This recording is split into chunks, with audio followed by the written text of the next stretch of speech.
women and girls born right here in Canada, many of which are Indigenous. It doesn't have to be this way, Mr. Speaker. Working together, we can end it. To the survivors of human trafficking, some of who are in Parliament today, thank you so much for your courage, your voice. This will lead us to ending human trafficking. I also want to thank the individuals and NGOs who work tirelessly across our country to support survivors and raise awareness. To my honourable colleagues and to all Canadians, the responsibility to seek justice and end exploitation is on each of us. May we be relentless, courageous, and committed as we seek to build a Canada that has zero tolerance for modern slavery and human trafficking. Thank you, Mr. Speaker. The honourable member for Oakville North Burlington. Happy Flag Day, Mr. Speaker. 58 years ago today, our national flag was raised for the first time on Parliament Hill. Then, on February the 15th, 1996, the National Flag Day of Canada Day was designated in large part to the hard work and advocacy of former Member of Parliament and current resident of Oakville, Jesse Fliss. Mr. Fliss continues to raise awareness about it today. Our national flag is a cherished symbol that unites all Canadians and reflects the common values that we take pride in: equality, freedom, and inclusion. Flag Day is an opportunity for all of us to reflect on these values that we hold so dear. I welcome all residents of Oakville North Burlington to reach out to my office to receive a complimentary Canadian flag and to share stories about what our Canadian flag means to you. Thank you to Mr. Fliss, and thank you, Mr. Speaker. L'honorable député. The honourable member for Terrebonne. Mr. Speaker, for over 60 days now, Peru has been experiencing a serious and very worrisome political crisis. Demonstrations led by trade unions, students, and Indigenous communities are taking place everywhere in the country. Nearly 60 demonstrators have lost their lives in clashes with law enforcement. The confidence of Peruvians in their own government has hit rock bottom. Several roads and airports are now closed. We fear a humanitarian crisis if resources can no longer reach their destination. Historical treasures and world heritage, which deserve to be protected, are also at risk. It would be a mistake to see the situation in Peru, with its strategic geographical position and important trade connections, as an isolated situation. If the conflict escalates, it will have an impact on the whole region. We cannot ignore the situation any longer. I call on Quebec and Canada to send an official mission to Peru to bring together the key players with tact and diplomacy. Let's act now to ensure the return of calm and peace and to demonstrate our support for the people of Peru. L'honorable député. The honourable member for Vaudreuil-Soulanges. Almost that time of year again, and thanks to the hard work of Jay de la Durante, Rob Zuma, Craig Nolan, Ken Bell, Ken Doran, and the entire team at the Soulanges Irish Society, our community of Vaudreuil-Soulanges will become Irish for a day at the annual St. Patrick's Day Parade through Hudson. This year, I am truly honored to lead the parade as Grand Marshal and to be joining Ambassadors Marilyn Picard and Marie-Claude Nichols, Irishman of the Year Ken Doran, Parade Queen Esme Kavanagh, Princesses Shanessa Boyle and Veronica Gilmore, and Reviewing Officer Laura Casella in the festive walk along Hudson's historic Main Street. As always, whether it's to grab a drink at one of our local pubs or microbreweries, fill your boots at one of Hudson's great restaurants, or simply take in all the parade will have to offer, this is an event not to be missed by young and old alike. So on Saturday, March 18th at 1 p.m., come one, come all to celebrate our rich Irish heritage with some good old Irish hospitality. Sláinte, Mr. Speaker. The honourable member for Calgary Centre. Mr. Speaker, good news. Tourmaline Energy, Canada's largest natural gas producer, has just started delivery of clean Canadian natural gas through pipelines to Chicago, then south to the U.S. Gulf Coast for delivery to Asian markets, proving to skeptics that there is a business case for Canadian LNG. Tourmaline should be congratulated for showing the ingenuity to get through the barriers put up by this government to stop Canadian resources access to world markets. 8 years ago, there was great promise in building Canada's natural gas export facilities. 18 facilities started the process of approval. Only one will be functional in 2025. Meanwhile, our U.S. competitors have built 7 facilities in the same time frame. Is it because these Canadian projects don't require government subsidies to get them completed? The Liberals love to fund projects with other people's money. Congratulations again to Tourmaline, exporting clean Canadian resources to an energy-starved world without subsidies. L'honorable le député de... The honourable member for Orléans. Speaker, on Monday, a gas leak caused a major explosion in my community that destroyed 4 houses in construction and affected more than 45 families. Sadly, 12 people were injured. I visited the Emergency Command Center where I touched base with our local city councillor, Catherine Kitts. The Salvation Army and the Red Cross teams were there on site, coordinating temporary accommodation and providing food vouchers for those who have been affected. The Ottawa Police and our first responders assessed the situation in such a timely manner and had done such an amazing job with securing the residents who had to evacuate their home for safety purposes. Mr. Speaker, I want to say merci. Je veux remercier. Thank you. I would like to thank everyone, police, firefighters, the Minto group. They have done great work as well. Everyone has done very important work to help families who can't yet go home. You can count on my support. Thank you. Speaker, as we approach the 2023 Canada Winter Games, I rise to recognize over 5,000 volunteers and organizers who have been hard at work for months and in some cases years. The presence of the Games have been felt in PEI for months now, with community torch relays and final touches being put on venues. While Mother Nature has proven difficult by times, organizers have done a great job adapting to the situation and exploring innovative solutions. Island communities look forward to the opportunity to showcase all they have to offer with over 3,500 athletes and officials descending on PEI next week. As we move into the weekend and opening festivities, I want to thank the organizers, volunteers, and municipalities for all their work in making these games happen.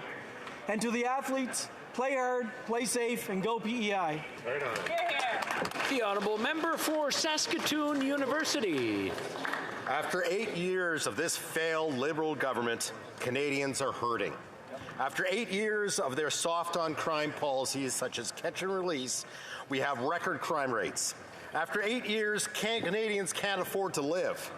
After 8 years of a failed carbon tax that punishes anything that moves, we have yet to meet an emissions target. Conservatives will keep the heat on and take the tax off. After 8 years of scandals, Canadians can't trust this government or this Prime Minister. Why would they? Earlier this week, we caught another Liberal MP breaking ethics laws. And after 8 years of Liberal friends and insiders getting rich, Canadians have had enough. When will this Prime Minister take responsibility for what he broke and get out of the way so that we can fix his mess? The honourable member for Vancouver Centre. Mr. Speaker, February is hot month and yesterday was Valentine's Day. What better time to discuss a matter near and dear to my heart but women's cardiac health? 40% of Canadians are unaware that heart disease and stroke are the leading cause of death, of premature death in women. In fact, only 11% of women can tell if they've had a heart attack. Most cardiac research is about men. Chest pain going into the neck and into the left arm. Heart attacks in women present differently, such as discomfort in the jaw, shoulder or belly, nausea or vomiting, often mimicking heartburn. If a woman has these signs, someone should call 911 immediately. Learn CPR. It can double her chance of survival. Please visit heartandstroke.ca. The life you save may be a woman you love. Hear, hear. The honourable member for King Vaughan. Thank you, Mr. Speaker. According to Stats Canada, 58% of Canadians between the ages of 15 and 24 are highly anxious about their capacity to pay rent or even have the ability to own a home. After 8 years under this Liberal Prime Minister, the average monthly mortgage payment in Canada has more than doubled to nearly $3,000.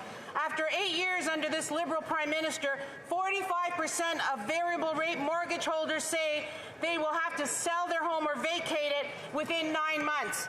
It was once a Canadian dream to own a home. Now it's just a pipeline.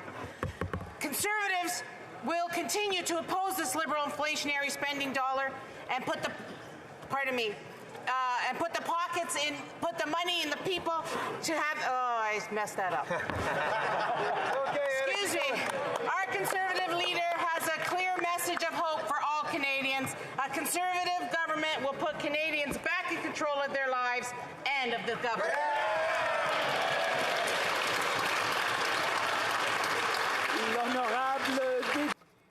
Honourable Member for Beauce. Mr. Speaker, today we are celebrating Canada's Agriculture Day. This day honors our farmers' hard work, dedication, and innovation. These men and women work hard day in and day out to ensure that Canadians and the rest of the world can eat high-quality, safe, and nutritious foods. As a fourth-generation farmer, I'm very proud of agriculture's contribution to my region. It is very important that future generations have the predictability and the stability required to maintain family farms that contribute so much to preserving and sustaining our rural areas. We Conservatives want to create prosperity and opportunity for the entire agriculture sector. Agriculture must be a driving force to get our economy back on track. The government must adopt policies that make farming easier, not harder. So today, on Canada's Agriculture Day, let's take a moment to thank all the people who work tirelessly to provide us with excellent food. To all farmers across Canada, thank you for your passion, commitment, and dedication. And most of all, thank you for feeding our families. The Honourable Member for Glengarry Prescott Russell. Mr. Speaker, today, across the country, we are celebrating Canada's Agriculture Day. At the next meal we have the pleasure of enjoying, I invite all of us to think about the people behind our food. In my rural riding of Glengarry Prescott Russell, I know many farmers. They put their hearts into providing us with the best food in the world while protecting the environment for future generations. And they do so in the face of significant challenges, such as natural disasters and labor shortages. And 2.1 million jobs in Canada depend on our industry, and it all starts with the farm. As the saying goes, no farmers, no food, no future. Now more than ever, let's support them in their effort to sequester carbon, to protect biodiversity, to reduce emissions while at the same time increasing yields and protect farm livelihood. So today, let's acknowledge all those who make up Canada's innovative, vibrant, and forward-thinking agricultural industry. Happy Canadian Agricultural Day. The Honourable Member for Cowichan, Malahat Langford. Mr. Speaker, today is Canada's Agriculture Day, and I want to take this opportunity to recognize and thank the amazing and hardworking people who produce such an amazing abundance of food and drink in Canada. This is a day to showcase the innovative ways our agriculture and agri-food sectors are confronting the challenges of food production in the 21st century. Food matters, and its journey from the farm to the factory to the fork is an important topic of discussion. This is especially true when so many Canadians are struggling to feed their families and so many farmers are struggling with debt while corporate grocery chains are making record profits. My NDP colleagues and I are committed to taking on those corporate profits and reinstating fairness for both farmers and consumers. Let's raise a fork to the food we love and the people who produce it. As the NDP's critic for agriculture and food price inflation, and on behalf of the entire NDP caucus, happy Agriculture Day. The Honourable Member for Montarville.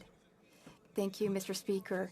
Jackie Robinson joined the Montreal team in 1946. That was the beginning of Quebec's entry into having black athletes on its teams. Black athletes in Canada have accomplished so much since then. There is a young black athlete from my region. He's 19. He was born in Chicoutimi. His mother is a Quebecer. His father is Haitian. And on February 1st, he signed a contract with the Buccaneers in the NCAA.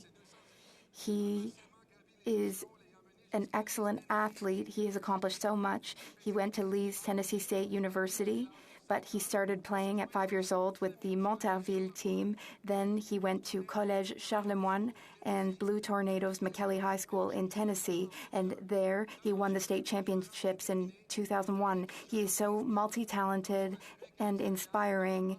He's inspiring on and off the field. He's inspiring academically as well. We wish him every success. We hope that he achieves all his dreams and continues to make us very proud. Congratulations. Member for Foothills.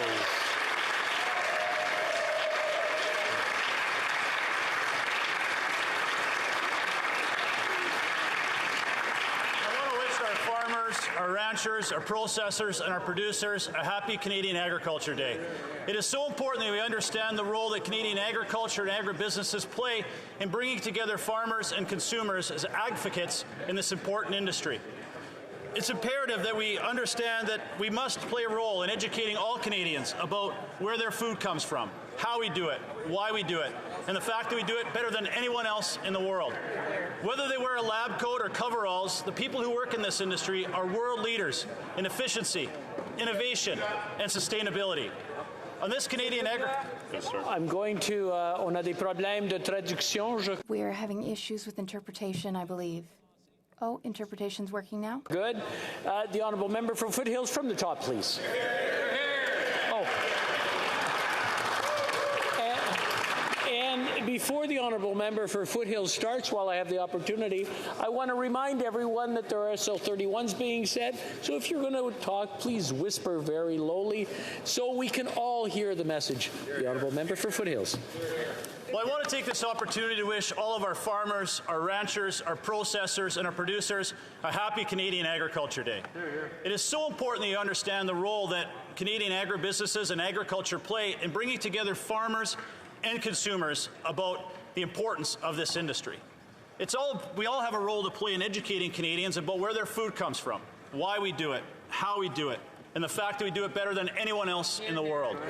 Whether they wear coveralls or a lab coat, those who work in this industry are world leaders in innovation, sustainability, and efficiency. On this Canadian Agriculture Day, now more than ever, our Canadian farm families need a partner, an advocate. As Conservatives, we understand to unleash the full potential of Canadian agriculture, it must be environmentally and economically sustainable. So no matter where you are in the world tonight, when you sit down with your friends and family and have a meal, thank those who worked so hard to put that quality food on our tables. Happy Canadian Agriculture Day.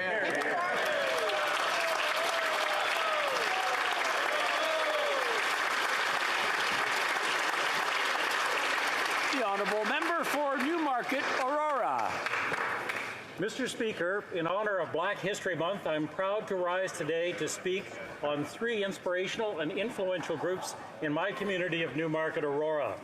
Throughout my time as a Member of Parliament, I have witnessed the courage, the resilience, and the empowerment that the Black Community Association in Aurora and the Aurora Black Caucus and the Newmarket African Caribbean Canadian Association have demonstrated to create an inclusive and a safe community. Mr. Speaker, this month is a time to learn, to reflect, to honor, and celebrate the contributions of Black Canadians and organizations who make our communities a safer place to live. And I want to thank them for their ongoing contributions to our community and for enacting real and permanent change in Newmarket, Aurora. Thank you, Mr. Speaker. While I have your attention, the Chair would like to make a statement regarding decorum in the House.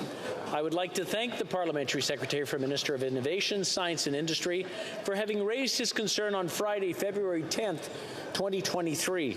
His point of order and the subsequent intervention from the member for Westminster Burnaby provides the Chair with an opportunity to reiterate our rules in regard to members standing while another member has the floor to speak.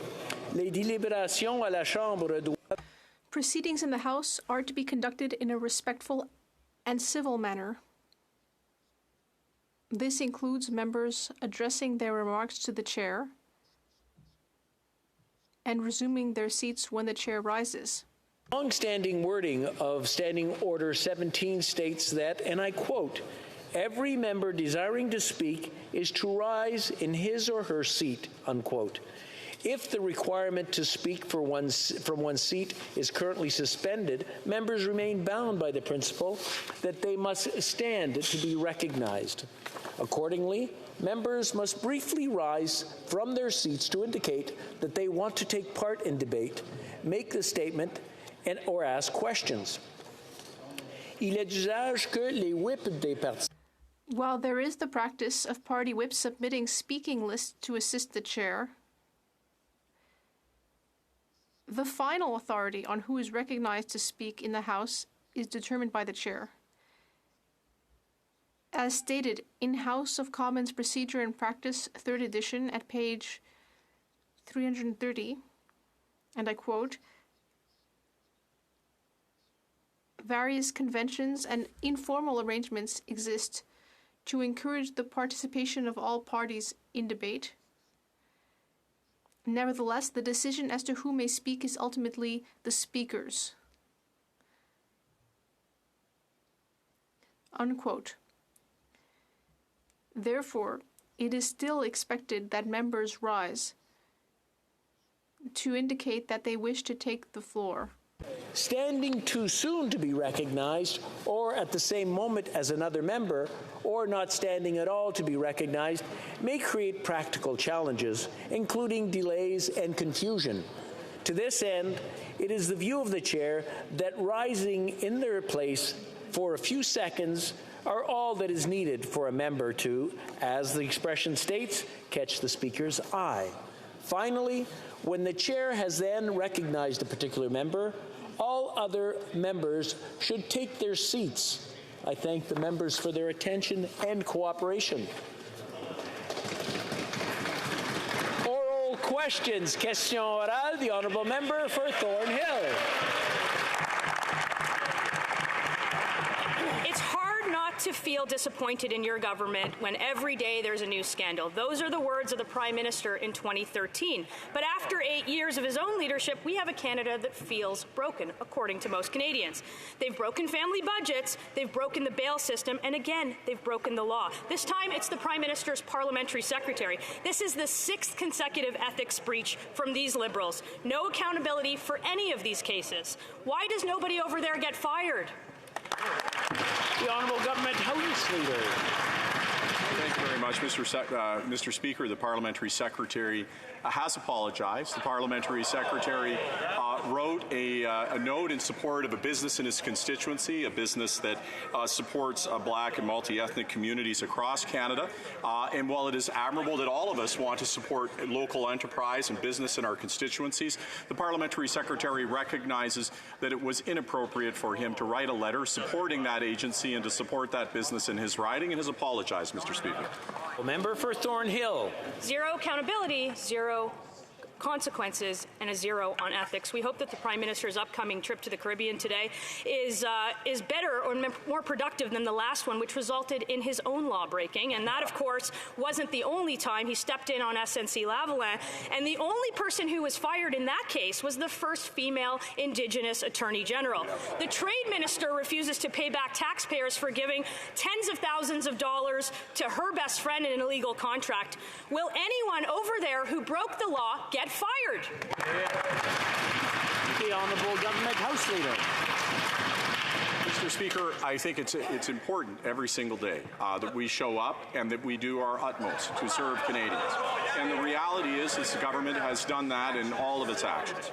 The reality, as I've said on many occasions, is that there are almost 2 million Canadians today who have jobs who did not have jobs when they were in government. That there is 2.7 million less people in poverty today than when they were in office. Mr. Speaker, I know they're focused on us. I know they're focused on politics. We are focused on delivering results for Canadians and improving their lives. The Honourable Member for Thornhill. We're focused on the Liberals who broke the law. There's one set of rules for these Liberals and another set of rules for everyone else. And don't take it from me, this is what the outgoing Ethics Commissioner said yesterday. Over the last 5 years and on several occasions, I've observed senior officials being unaware of their obligations and mistakenly making assumptions. For insiders, it's cushy contracts, special access, and special treatment to get ahead. And while Canadians get record inflation, record home prices, and record despair. So I'll ask for the third time. Is anyone over there going to take responsibility for breaking the law? The Honourable Government House Leader. Mr. Speaker, let's be clear, hyperbole aside, that the reality is that this side of the House is focused on helping shepherd the country through some of the most difficult times it's faced since World War II. And yes, while it's true it's not enough that we have a lower inflation rate than Europe or the G7 average or the G20 average, the US, the UK, or elsewhere, that leading in difficult times is not enough. That's why we have concrete measures to actually help on issues like housing, like the member talked about, that they actually voted against, to help on areas like childcare that they voted against, to help vulnerable peoples. Unfortunately, those are actions they didn't take when they had the opportunity. The honourable member for Mégantic-l'Érable. Well, Mr. Speaker, after 8 years of this Liberal Prime Minister, Canadians' financial situation has never been so precarious. After 8 years of this Liberal government, 44% of families say that they wouldn't be able to handle an unexpected $500 expense. After 8 years of Liberal promises, nearly half of people between 35 and 44 are having trouble meeting their financial needs. Will this Prime Minister finally get that it is him and his inflationary policies that are responsible for this crisis? When will he stop harming Canadians? The Honourable Minister of Sports. Well, Mr. Speaker, since this government has been here since 2015, we have lifted 2.7 million people out of poverty with measures that support the most vulnerable. We know that times are difficult right now, and that is why we are offering support to help families bring their children to the dentist in order to make childcare cheaper throughout the country. We will be there to support Canadians. Each time the Conservatives vote against that. The honourable member. Mr. Speaker, will this Prime Minister finally understand after 8 years of not answering questions in this House that he won't be able to help Canadians by blaming Conservatives? Inflation is breaking records. Food costs so much that Canadians are skipping meals. Middle-class workers are having to go to food banks because they don't have enough money to pay their bills anymore. And that's without even mentioning the cost of gas, mortgages, or rent. Will this government finally shoulder its responsibility instead of spending all its time blaming other people? The Honourable Minister of Tourism. Mr. Speaker, over and over in this House, the Conservative opposition had a chance to vote for Canadians. When we lowered taxes on the middle class, what did the Conservatives do 3 times? They voted against. What did they do when we gave people a $500 housing supplement? They voted against. What did they do when we offered more money to Canadian workers from coast to coast? They voted against. We are taking action to support Canadians, and the Conservatives vote against that. The honourable member for Belleuil-Chambly. Mr. Speakers, the provinces, territories, and Quebec asked for $28 billion a year in the healthcare system, but they only got $4.6 billion. I understand that they didn't have any option. It was a take-it-or-leave-it offer. But in order to build a proper healthcare system, in order to reduce wait times in our ERs, in order to reduce surgery wait times, in order to help people facing mental health issues, the provinces wanted $28 billion. Is $4.6 billion really enough? The Honourable Parliamentary Secretary to the Minister of Health. I'd like to thank my colleague for the question. Our plan lays out 3 key commitments for premiers in order to receive funding. And there is also the existing healthcare transfer increase. One of these requirements is to ensure that healthcare information is shared. We are also asking for commitments within tailored bilateral agreements. The Honourable Member for Belleuil-Chambly. Well, I'd like to say you're welcome to my colleague who thanked me for my question. And indeed, I have another question. I mentioned the $28 billion sum. If $4.6 billion is not enough, why only offer that much? And if $28 billion is too much, then why not explain why it's too much? And if it's not enough, then why will we continue to not have enough for 10 years? Is this the legacy of the fiscal imbalance, which means that over the years, Ottawa will constantly have bigger and bigger surpluses while letting the provinces struggle? The Honourable Minister for Canadian Heritage. Mr. Speaker, the worst thing that could happen for the Bloc Québécois is for the provinces and Quebec to agree with the federal government, and that's exactly what happened. We have an agreement with Quebec and all the provinces to help hospitals, to reduce wait times, to reduce delays on mental health. This is a good agreement. It's a good agreement for Quebec and Quebecers, and it's bad for the Bloc Québécois. L'honorable député de Burnaby. The honourable member for Burnaby South. Watch people across this country are spending money out of pocket for surgeries, $30,000 for a hip surgery, $70 to see a family doctor. In fact, one of the corporations making this happen, Maple, is owned by Loblaws. So Loblaws is not only ripping off Canadians when it comes to their groceries, but is also exploiting the desperation of Canadians who need to see a family doctor. Now, on top of all this, this is actually against the law. According to the former Minister of Health under this Liberal government, it's clearly against the law. So when will this government finally stop American-style healthcare from entering our country? The Honourable Parliamentary Secretary to the Minister of Health. On this side of the House, we believe that all you should need in order to get health care is your health card, not your credit card. And Canadians are proud of this system, and they should be. Our discussions with the premiers included the importance of upholding the Canada Health Act, which means making sure services are based on need and not someone's ability to pay. We will always protect Canadians' equitable access to universal public health care services, because the role of Canada's Minister of Health is to ensure that the Canada Health Act is respected. Thank you, Mr. Speaker. The Honourable Member for Burnaby South. If the government really wants to defend public health care, then stop American-style health care entering our country. The effects are clear. We have thousands of people who are paying thousands of dollars for operations, and that's clearly against the law. Even their own former Minister of Health said so. The government has a choice. Will it continue using American-style health care, or will it stop? L'honorable secrétaire parlementaire. The Honourable Parliamentary Secretary. Thank you, Mr. Speaker. And I agree. We believe that anyone who needs health care in Canada should be able to use their health card and not their credit card. Canadians are proud of our system, which is need-based and not wealth-based. Canadians should be able to access medical services as a function of their needs and not their capacity to pay. Thank you. Member for Foothills. After 8 years of this Prime Minister, it's never been more expensive to grow or buy food. A Saskatchewan farmer told me yesterday that his carbon tax bill just to dry his grain was $2,000 in 1 month. The Liberal tariff on fertilizer cost Eastern Canadian farmers more than $34 million. Wow. Under this Prime Minister's watch, we've lost hundreds of farms to bankruptcy, and food prices are up 12%. Will the Prime Minister help Canadians put food on the table and axe his farm-killing carbon tax?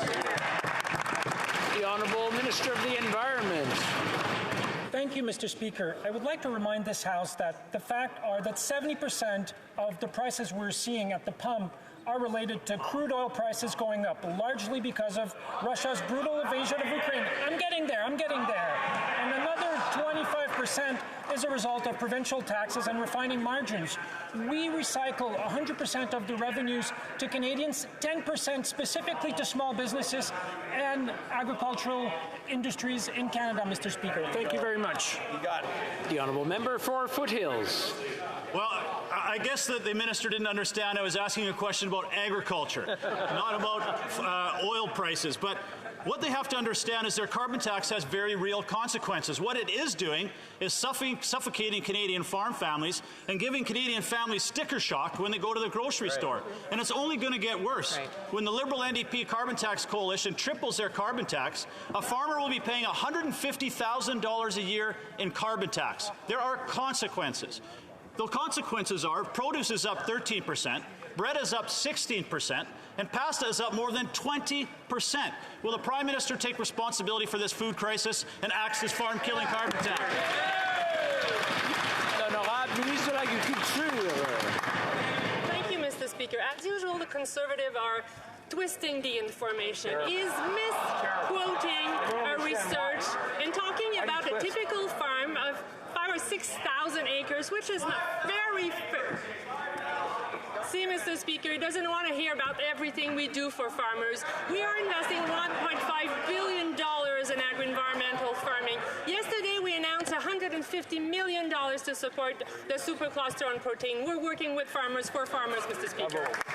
The honourable member for Lambton, Kent, Middlesex. Mr. Speaker, that Liberal minister is completely out of touch with reality. The reality is, after 8 years of this Prime Minister, Canadians are struggling to eat and our food sovereignty is in jeopardy. The Liberal plan to triple the carbon tax is going to price our farm families right out of business. And the carbon tax to fertilizer reductions, this is actually going to make it more difficult for Canadian farmers, and this government's making it more difficult. Well, newsflash, no farms, no foods. So, Mr. Speaker, will the Prime Minister take responsibility for empty cupboards and empty stomachs and give Canadian farm families a break and axe the carbon tax? The Honourable Minister of Natural Resources. Thank you, Mr. Speaker. Once again, my Conservative colleagues missed the point that over 8 out of 10 Canadian families actually get more money back than they pay in the context of the carbon tax. I'm sorry, but I mean, it started off with a little bit of rumbling, but now they're shouting at the top of their lungs, and that's really not acceptable in the House. I mean, we can tolerate a little bit, but once it starts becoming shouting, then it becomes almost bullying, where it's almost like you're in a schoolyard trying to bully someone into stopping. So I'm going to ask everyone to take it down a notch, and we'll let the Honourable Minister continue, please. Thank you, Mr. Speaker. As I was saying, the Conservatives conveniently ignore that 8 out of 10 Canadian families actually get more money back than they pay with respect to the price on pollution. I would say in the modern age, it is not a responsible position for a political party in this country to take to simply ignore the reality of climate change, which the Conservatives do conveniently every day in this House. You need to actually, if you're going to have a relevant economic plan for this country, you need to have a plan to fight climate change. That's exactly what we are doing. The Honourable Member for Lambton, Kent, Middlesex. Well, the Liberals are the kings of misinformation. Farmers don't get a rebate, and this government hasn't even hit a single climate target. And after 8 years of this Prime Minister, the carbon tax is making food too expensive for Canadians. Fertilizer restrictions are making it harder for farmers to grow food. Big grocery chains are nickel and diming our produce farmers with high fees while they're raking in record high profits in this government. Well, they've done nothing. So, Mr. Speaker, will the Prime Minister take responsibility for his mounting failures and give Canadians farm families a break and axe the carbon tax? The Honourable Minister of Agriculture. Mr. Speaker, today is Canadian Agriculture Day, and I'm very proud of everything we've done for our agricultural producers. We have funded the sector significantly to help them with green technology, nearly $500 million just for those green technologies. Yesterday, we announced an additional $150 million for the protein supercluster. We are also increasing our investment in risk management because we know that our producers are facing extreme weather events. And we also increased the budget of the Canadian Agricultural Partnership, which the Conservatives never did. Thank you. The Honourable Member for Beauce. Mr. Speaker, after 8 years of this Prime Minister, Canadians can no longer feed themselves, and this government's policies are directly responsible for that. Canadian farmers are being crushed by the carbon tax.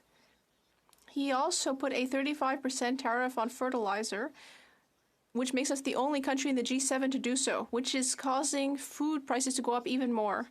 When will he finally remove these taxes so that farmers can feed our families?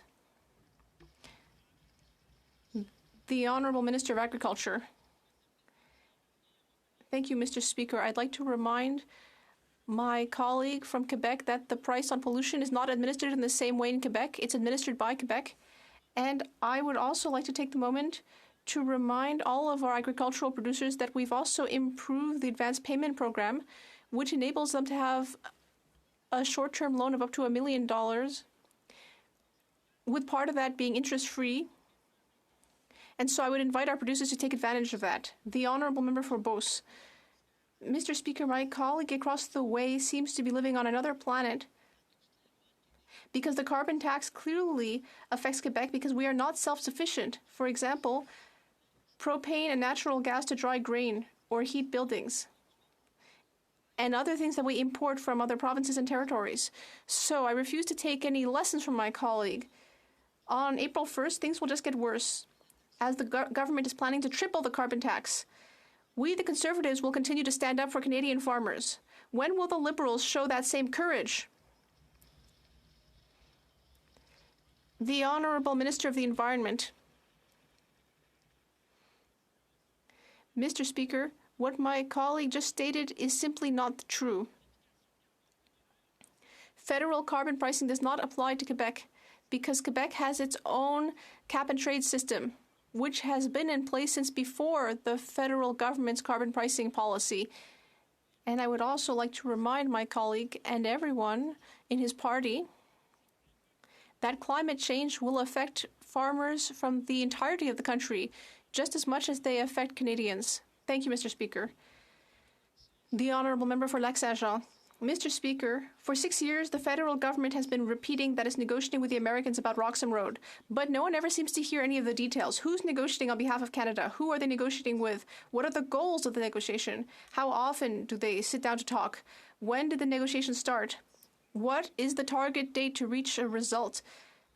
And who is the negotiator accountable to for any progress or obstacles? We are looking for answers, Mr. Speaker. The Honourable Parliamentary Secretary to the Minister of Immigration.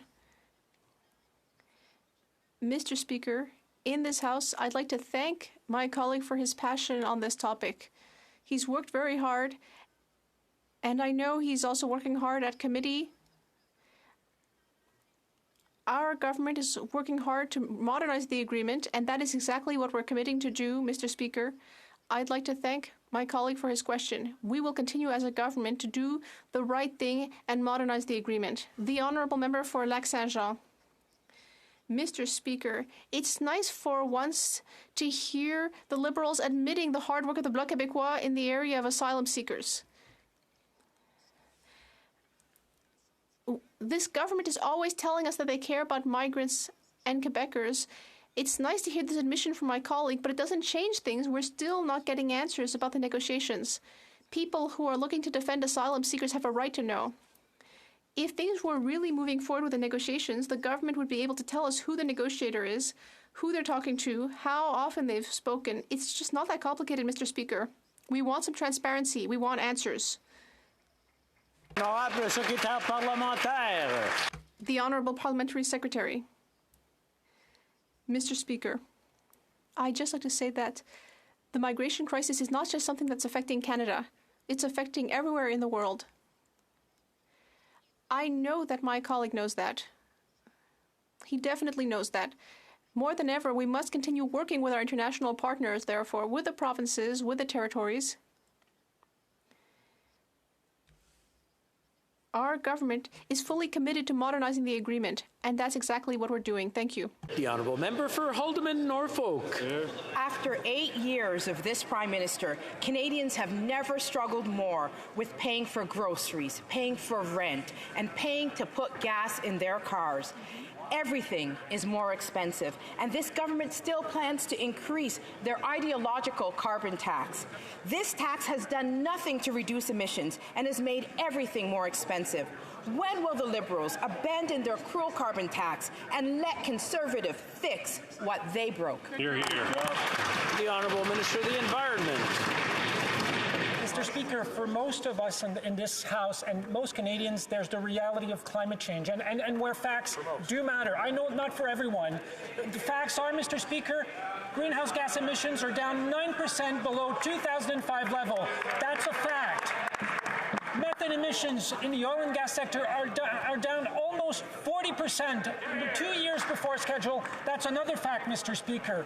EV sales in Canada have doubled in the last few years. That's another fact, Mr. Speaker. And I would like, if they won't take it from me, they won't take it from environmentalists, maybe they'll take it from the oil sands pathway. With positive industry and government collaboration. Member for Haldimand and Norfolk. Mr. Speaker, taxing Canadians to death is not going to fix the climate. Statistics Canada is reporting that a quarter of Canadians would not be able to afford a sudden expense of $500. Yet, this government still plans to triple the carbon tax on April 1st. If this government would only only cancel their plans to increase the carbon tax this year, Canadians would be able to afford to pay their bills once again. When will this Prime Minister take responsibility for overtaxing Canadians into poverty and let Conservatives fix what they broke? The Honourable Minister. So they won't take it from me, they won't take it from environmentalists, they won't take it from experts. Maybe they'll take it from the Cement Association of Canada, who said about our climate change plan, emission reduction plan provides the cement industry with predictability. The Electrical Association of Canada welcomed the Strategic Renewables and Electrification Pathway Program. The oil sands pathways, the 5 largest oil sands producers in the country, Mr. Speaker, said, with positive industry and government collaboration, Canada has an incredible opportunity to help provide global energy security while being a leader in producing clean energy. That is what we're doing on this side of the House, Mr. Speaker. We're fighting climate change and we're creating jobs and the economy of the 21st. The Honourable Member for Peterborough, Kawartha. After 8 years of this Prime Minister, Canadians are suffering and struggling to make ends meet. Yet he wants to dismiss their pain and say things have never been better. John's heating bill has nearly tripled this winter, despite using the same amount as last year. And the PBO is on record explaining the average Canadian will not receive more in their carbon tax rebate than they use. It is long overdue for the Prime Minister to listen to the people he works for. Right. It is time to show leadership and admit when something isn't working. Will he scrap the carbon tax? And if not, will he step down and let us fix what he broke? That's a good question. The Honourable Minister of Tourism. Mr. Speaker, my honourable former critic for tourism and every single Conservative member on that side of the House ran on a plan to combat climate change. It seems that there's been a change of management and now they don't believe in climate change. And guess what, Mr. Speaker? They don't have a plan to address climate change. They don't have a plan to address affordability. They don't have a plan to help seniors. They don't have a plan to position this country for robust economic growth. We raised 2.7 million people out of poverty, 326,000 jobs created since September. We have a plan. They don't. Thank goodness for Canadians. The Honourable Member for Peterborough, Kawartha. I'm good. The Liberals certainly don't have any results, Mr. Nope, Speaker. that's right. After 8 years of this Prime Minister, Canadians are out of money, and it is destroying their mental health. Anxiety, depression, addiction, and suicide continue to rise because of this Prime Minister's outrageous, unethical, and wasteful spending. The punitive carbon tax isn't compassionate, nor is it responsible leadership. It's not a climate plan, it's a tax plan, That's right. and it has failed to meet any emissions targets. The Prime Minister has a chance right now, this second, Mr. Speaker, to listen, to act, and to help Canadians. So will he do it? Will he scrap? The Honourable Government House Leader. Mr. Speaker, invoking mental health is something that we should consider at all moments. But I'll tell you what doesn't help mental health. When the world is going through is something as difficult as it is to expand people's fears, to increase people's anxieties. The party opposite refuses to offer solutions. All it offers is fear-mongering and pretending that Canada is an island alone going through what the world is suffering. Mr. Speaker, that is not reality. That is not truth. And it certainly doesn't help those that are suffering from mental illness. The Honourable Member for North Island, Powell River. Mr. Speaker, seniors built this country and they deserve dignity. But soaring food and housing costs are leaving so many behind. Under this government, seniors are struggling to keep up with the basic everyday costs. But the Liberals honestly don't seem to care. This government has failed to raise the OAS for people under 75. So will they raise the guaranteed income supplement in this budget to lift all seniors out of poverty? The Honourable Minister for Seniors. Mr. Speaker, we recognize the challenges that all Canadians, including seniors, are facing. That's precisely why we have been there for them every step of the way since 2015, Mr. Speaker, by restoring the age of eligibility for retirement back to 65, by increasing the guaranteed income supplement that has helped over 900,000 seniors, Mr. Speaker, that has actually lifted 45,000 seniors out of poverty, or by enhancing the Canada Pension or of course recently by increasing the old age security for those 75 and over by 10%. Mr. Speaker, we have been there for seniors and we're going to continue to make sure sure we have their backs now and into the future. Thank you. Honourable member for Windsor West. The City of Windsor and the federal government partnered to address climate change and pollution by tackling devastating flooding under the Disaster Mitigation and Adaptation Fund by agreeing to a 60 to 40% cost share. With rampant global inflation, construction costs have escalated, and now the Liberals are using this as an opportunity to squeeze the partnership and jeopardize important work on the Great Lakes. For all the Liberals' bluster on fighting climate change, you'd think they would show some shame here. Windsor residents need action on the climate emergency, not patronizing lip service. When will this government stop backtracking and live up to their word for a change? The Honourable Parliamentary Secretary to the Minister of Intergovernmental Affairs. Mr. Speaker, the fact is our government has made record investments to Windsor and the surrounding area. Our commitment to investing in infrastructure is solidified in the fact that we are investing in green and climate resilient infrastructure. Mr. Speaker, it's not just about creating good jobs, but it's creating resilient communities. And that's precisely what our infrastructure plan is doing. We are working with communities, with partners, to set those priorities to make sure our communities are resilient into the future. Hold on. Honourable member for West Vancouver, Sunshine Coast, Sea to Sky Country. Mr. Speaker, the increasing impacts of climate change has made it clear that more needs to be done to fight the climate crisis, not less. National governments play an integral role in leading this work by greening their operations, an area in which Canada continues to demonstrate its leadership on the global stage. The Net Zero Government Initiative invites governments from around the world to lead by example and achieve net zero emissions from national government operations by no later than 2050. Can the President of the Treasury Board please update this House on this initiative? President of the Treasury Board. Speaker, and I would like to thank my honourable colleague for his hard work and for his important question. Mr. Speaker, Canada has joined the Net Zero Government Initiative, and Canada is showing global leadership on climate change. We are working with countries around the world to pledge to achieve net zero emissions from government operations by 2050. Our planet needs us to aggressively reduce our emissions, and the government is leading by example. Thank you, Mr. Speaker. The Honourable Member for Charbonneau-Saint-Charles. Mr. Speaker, the Bloc Liberal Alliance continues to work against the best interest of Quebec. First, Bill C-11 does not ensure that online businesses are subject to Quebec laws regarding the status of Quebec artists. Second, this bill contains no formal consultation mechanism with the Quebec government. The Minister of Heritage stated that his government is working very well with the Quebec government, but he ignored their intervention on April 29th, 2022, and the letter from February as well. Will the government send the bill to Parliament for review of Quebec's request and other amendments? The Honourable Minister of Heritage. Mr. Speaker, there is a consensus in Quebec about the importance of this bill. There is a consensus about the importance for our artists, creators, directors, producers, what is best in terms of music, etc. Everyone agrees on this, Mr. Speaker, except the Conservatives. They never talk about culture because for them, it's just what's the least. The Honourable Member for Louis Saint Laurent. Mr. Speaker, there's more than a consensus in Quebec. There's a unanimity at the Quebec National Assembly to be heard about C-13. They don't understand that the Bloc Liberal Alliance did not properly look at the bill, which gives more power to the cabinet, and they're centralizing this problem. They're promising power to the federal government. Can the Liberal government or Bloc minister say that they will allow Quebec, well, they'll listen to Quebec's request and the amendments at parliamentary committee? The Honourable Minister.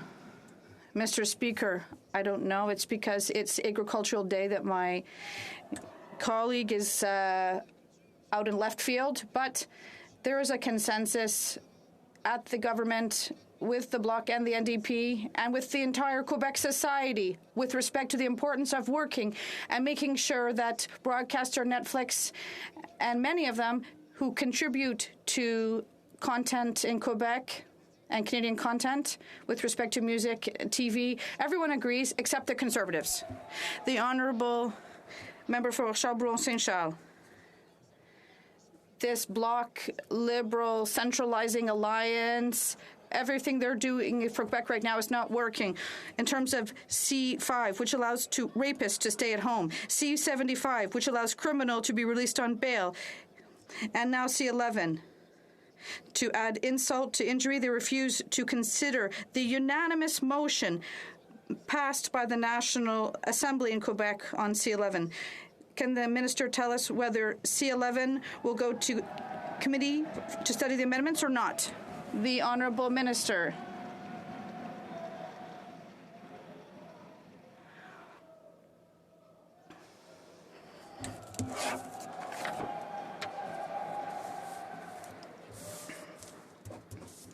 Mr. Speaker, I'd like to thank my Bloc friends who have understood the importance of Quebec culture. I would like Quebec members. I don't understand how they can understand how important this bill is to ensure that we support our music, TV, and film producers so we can continue to be the best in our country, but worldwide as well. The Honourable Member for Louis Saint Laurent. Who would have believed it, Mr. Speaker? Not only is the Liberal government not just disputing with the Bloc, but now with the Quebec government at the National Assembly. And this is not speaking on behalf of Quebec, Mr. Speaker. The French fact is in Quebec, and the Quebec government and the National Assembly want to be heard at committee at the Parliament. Can the new Bloc star, who is the minister of this Liberal Bloc alliance, rise and tell Quebec that they will be heard at the parliamentary committee so they hear our concerns about this bill? The Honourable Minister.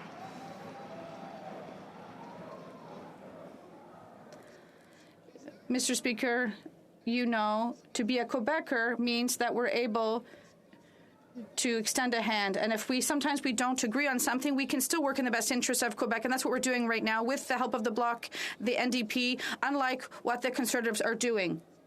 Bill C11 is good for artists, our producers, and our artisans. It's good for the French fact. It's good for French production. The Conservatives want to kill this bill.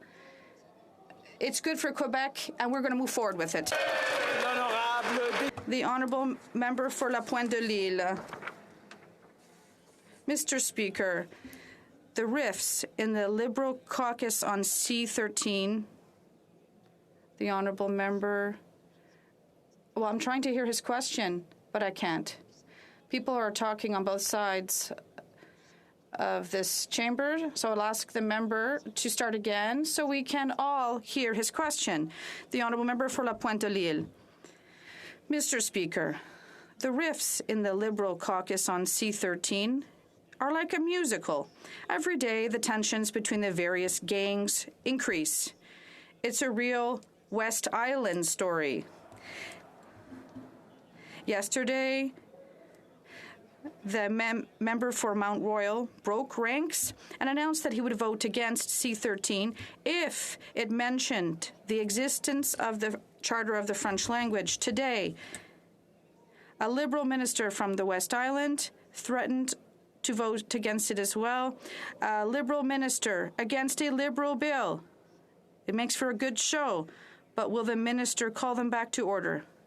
The Honourable Minister of Official Languages.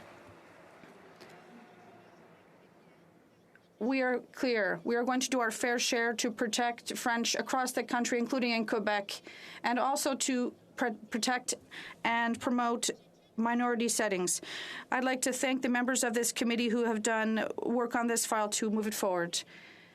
We will be able to give the official language commissioners tools so that he can do their work, and also make sure that companies under a federal jurisdiction do have employees who can work and live in French. Thank you. The Honourable Member for La Pointe de Lille. Mr. Speaker, the member for Mount Royal is against recognizing the Charter of the French language in C13. He joins the member for Westmount and the member for Saint Laurent. And now a Liberal minister is threatening to join them and vote against this Liberal bill. There are there's starting to be a lot of Liberals opposed to C-13. And at this point, one has to wonder, the dissidents in the Quebec Liberal caucus, these rebels, are these the ones who want to protect the French language? The Honourable Minister of Canadian Heritage. Mr. Speaker, Bill C-13 is good legislation. It recognized French. We have to do more to protect French in Quebec and outside of Quebec. But now we have this Conservative coalition that has voted against it. They're going to do everything against it. We're going to defend it and continue to fight for French across the country. Thank you. The honourable member for Barrie-Innisfil. After 8 years of this Prime Minister, Canadians are struggling. Canadians are struggling to pay for their food, for their heat, and moms are going to bed every night worried about keeping a roof over their head. But if you're a Liberal connected insider or a friend of the Prime Minister like McKinsey, you get your palms greased to the tune of $120 million. And yet the Prime Minister doesn't care. Now, the question is, he takes no responsibility either. So will the Prime Minister either step aside and let Conservatives fix the problem, or is he going to add to the problem like he has over the last 8 years? The Honourable Government House Leader. Well, first of all, Mr. Speaker, it is Canadians who decide who gets to sit in government, not Conservative MPs. The second point that I would make, Mr. Speaker, is that the member is suggesting that they would engage in political interference and interfere with the independent arm's-length process to engage contracts. Canada has one of the highest standards in the world in how contracts are engaged in. Those decisions are made without political interference, and I find it disturbing that the Conservatives continue coming back saying that they would, if that's what I'm hearing, politically interfere and make decisions about what the public servants engage in terms of contracts. Shameful. For Sturgeon River Parkland. Well, Mr. Speaker, Canada's professional and independent public service is the backbone of our federal government. They are the ones that this government should trust to provide professional advice, not the high-priced consultants at McKinsey & Company. And yet, this Liberal government has awarded at least $120 million in contracts to McKinsey, undermining our hard-working public servants by creating a legion of shadow consultants who are not accountable to Canadians, but their shareholders. Why does this Liberal government trust foreign consulting firms more than our own professional public service? The Honourable Government House Leader. Speaker, the honourable member has been in this place for some time. He would recognize that he is absolutely correct to state that the public servants that we have are the best in the world, and we owe them a tremendous debt for all that they do. And that is why we ensure that they are the ones who actually make the decisions with respect to those contracts. Those are made at arm's length. And the reality is that one day the Conservatives are trying to cook these conspiracies and talk about shadow whatever they're talking about. The other day they're talking about Dominic Barton, the former campaign manager to Stephen Harper, saying that he's right and he should be lauded as a great Canadian. So I don't know what they're talking about over there, Mr. Speaker. The Honourable Member for Sturgeon River Parkland. Well, Mr. Speaker, the creation of the shadow public service are not my words. These are the words from the Union of Public Sector Employees. The Liberals claim that they stand in support of our professional public servants, but after 8 years, their record says otherwise. After 8 years, the amount of taxpayer cash that goes to private consultants has grown exponentially, funding that our public service could have used to improve services for Canadians. This Liberal government seems so intent on breaking the public service just like they break everything else. When will these Liberals stop wasting taxpayer dollars on unethical consulting firms and that are not accountable to Canadians? The Honourable Government House Leader. I've already indicated that these are decisions made by the public service at arm's length and that it's inappropriate for the members opposite to infer that they would use political influence to influence these contracts. But I will talk about what has grown since the Conservatives have left power and we've had the opportunity to serve Canadians. As I indicated earlier, there are more than 2 million, there's almost 2 million people more who have jobs today than when the Conservatives were in power. 2.7 million less in poverty, hundreds of thousands of children, hundreds of thousands of seniors who are not in poverty today. That is what's improved. That is what's changed since the Conservatives left power. The Honourable Member for Pontiac. Mr. Speaker, we've talked a lot about Canadian Agriculture Day that we're celebrating today. And we're also talk about World Food Safety When we talk about food safety, we also talk about our economy, of which agriculture is one of the pillars in this century. So I'd like to ask the Minister of Agriculture, can she give us an overview of what the government is doing to support the development of this important sector? The Honourable Minister of Agriculture. Thank you very much, Mr. Speaker. We are celebrating our agriculture producers today for the excellent foods they provide us with every day. So I'd like you to tell us about our latest initiatives. Yesterday, we invested $150 million extra in the cluster for protein industries. And today, we're providing millions for 2 initiatives to support our companies to find their labor. Thank you. Member for Parry Sound, Muskoka. After 8 years of this government, housing is broken. Healthcare workers are living in tents. Students are living in homeless shelters. Vacancy rates are at an all-time low, and mortgage and rental rates are now $2,000 a month. Home prices have doubled under this government's watch, and 9 out of 10 young people who don't own a home in this country think they never will. Everyone agrees that Canada is in a housing crisis. Everyone, except the housing minister, that is. If the minister refuses to even acknowledge that a crisis exists, how can Canadians trust him to fix it? The Honourable Minister of Housing. Mr. Speaker, our record is clear. We recognize that more Canadians need to have access to safe and affordable housing. We've invested record amounts of money to make sure that we build more and faster. The fact of the matter is their record is clear. That member should talk to the member from Mission Matsui-Fraser Canyon who said that the federal government needs to do less, that we need to dump housing on provinces. Our record is clear. We believe that the federal government has an active role to play. They believe we should do less, and that's why they vote against every housing measure that comes in the floor of this House.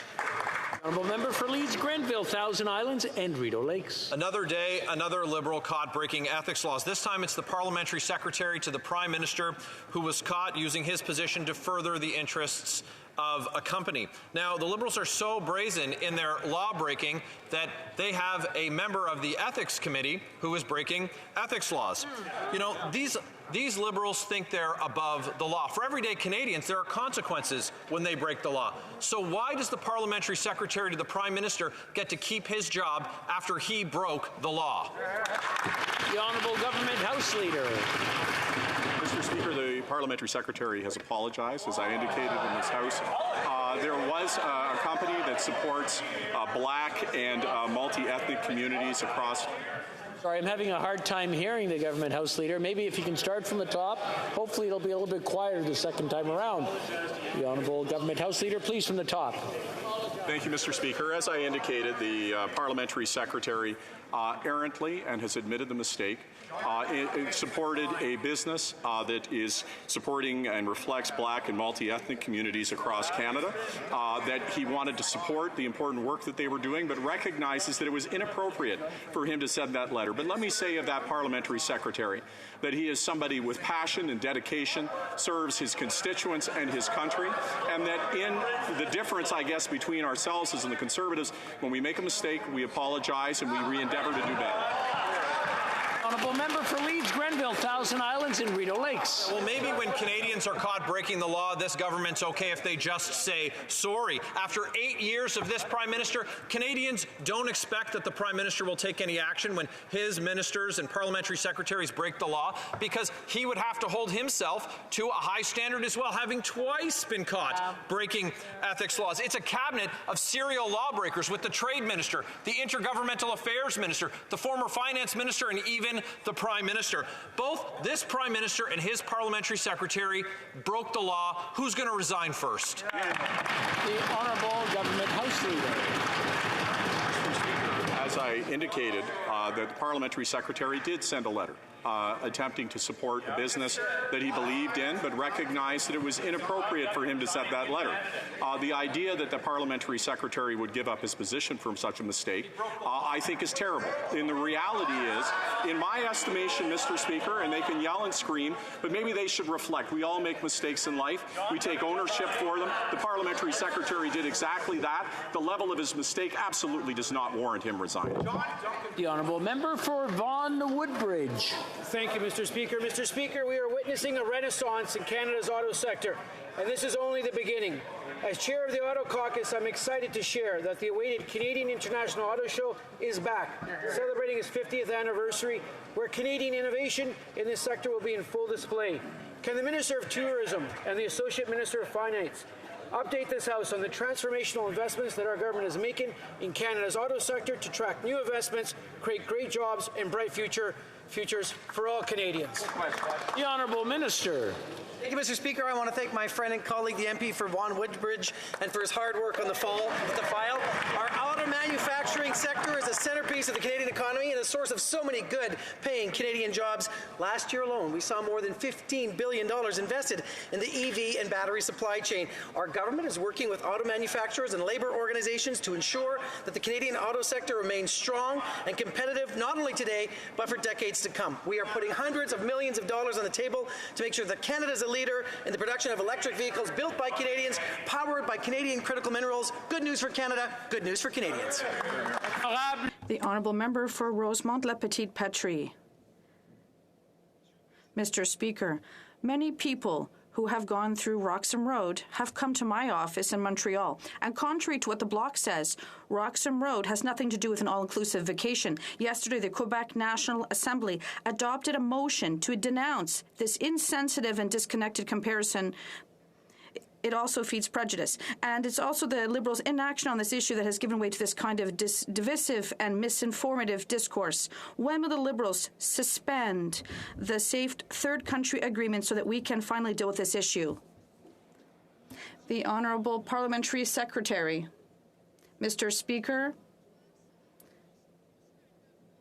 it is our duty to protect people, and as Canadians, we all have to protect and ensure the safety of our borders, but also of these individuals, these people who have to leave their country for humanitarian reasons because they are experiencing violence. Mr. Speaker, the Safe Third Country Agreement is a bilateral tool, and we're going to continue to work with our counterparts in the U.S. to modernize this agreement. The honourable member for Richmond, Arthabaska. On December 2nd, I questioned the government about a 30-year-old tax law that penalizes Canadian companies, such as Zenith Nutrition. In my writing, even though they only use local and healthy products to make their food products. These entrepreneurs are fighting against multinationals and are only asking to compete on a level playing field. The Liberal government says it wants to help our Canadian economy. So will it take the necessary measures before the next budget? The Honourable Minister of Tourism. We are listening to SMEs and also companies that are feeding Canadians. And with respect to this particular question, we are going to look at this question and discuss the issue and come back with the answer shortly. That is all time we have for question period today. The Honourable Member for Charlebourg-Saint-Charles. Point of order. Mr. Speaker, during question period, the Minister for the Environment misled this House. He said that in Quebec we do not pay a carbon tax. It's clearly stated here that I pay 6.2 cents a litre carbon tax. I think the member knows that he has just started a debate. So I will leave it up to the member to bring this another time. Just a moment.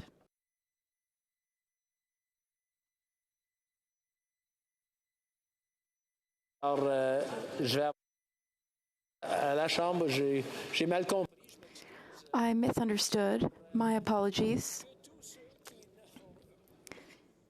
Non, la table a tout pris. Elle a l'information.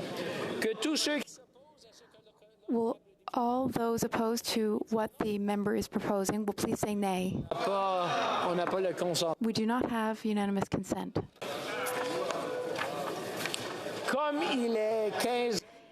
It being 3:17, pursuant to order made on Thursday, June 23, 2022, the House will now proceed to the taking of the deferred recorded division on the motion of Mr. Halan relating to the business of supply. Call in the members.